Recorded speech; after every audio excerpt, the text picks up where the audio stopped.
America के आक्रामक तेवरों के बीच ईरान ने एक बार फिर डोनाल्ड ट्रंप को ललकारा। उसने धमकी दी कि अमेरिका ने ईरान पर हमले की सोची भी तो पश्चिम एशिया में मौजूद अमेरिका के एक एक सैन्य ठिकाने को मिट्टी में मिला दिया जाएगा। और इतना ही नहीं, ईरान ने अपने कट्टर दुश्मन और अमेरिका के सहयोगी इजरायल को भी दहलाने की चेतावनी दे डाली। ईरान की सेना के हुसैन दगीगी नाम के जनरल ने एक टीवी इंटरव्यू के दौरान अमेरिका और इजरायल के खिलाफ हुंकार भरी। उन्होंने दो टूक कह दिया कि अमेरिका ने गलती से भी ईरान में सेना भेजी तो ईरान की फौज सबसे पहले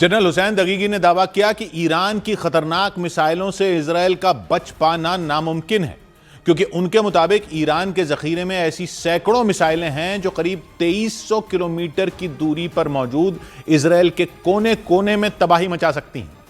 इससे पहले खामनेई के सलाहकार ने भी इजरायल के तेल अवीव शहर को तहस नहस करने की धमकी दी थी।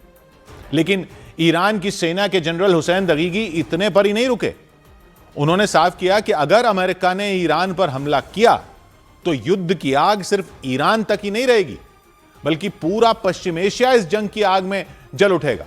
क्योंकि हुसैन दगीगी ने चेतावनी दी कि ईरान के खिलाफ सैन्य कार्रवाई हुई तो इसका मुंह तोड़ जवाब दिया जाएगा। उन्होंने धमकी दी कि ईरान की फौज पश्चिम एशिया के अलग अलग देशों में मौजूद अमेरिका के सैन्य अड्डों को चुन चुन कर बर्बाद कर देगी।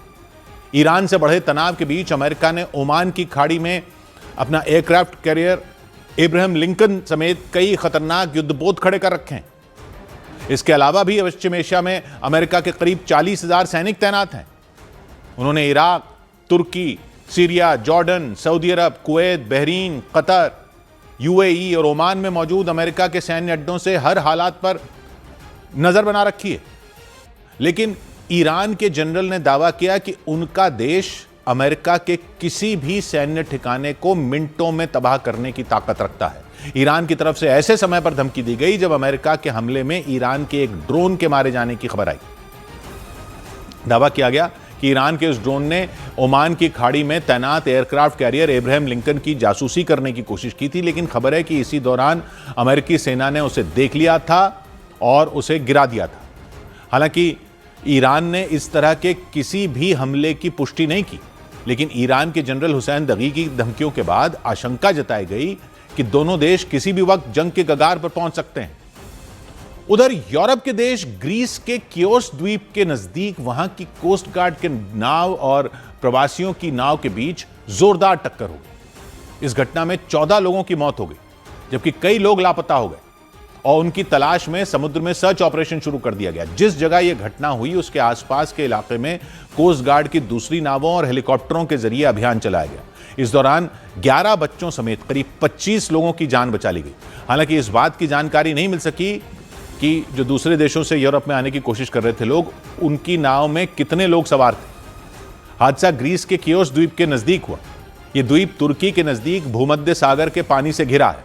वहां के प्रशासन के मुताबिक कोस्ट गार्ड ने कियोस द्वीप की तरफ बढ़ रही एक संदिग्ध नाव को देखकर उसे लौटने का निर्देश दिया। दावा किया गया कि इसके बावजूद नाव को मोड़ा नहीं गया और यह हादसा हो गया। उधर उत्तर अफ्रीकी देश मोरक्को के एक प्रांत में भारी बारिश के बाद तबाही मच गई।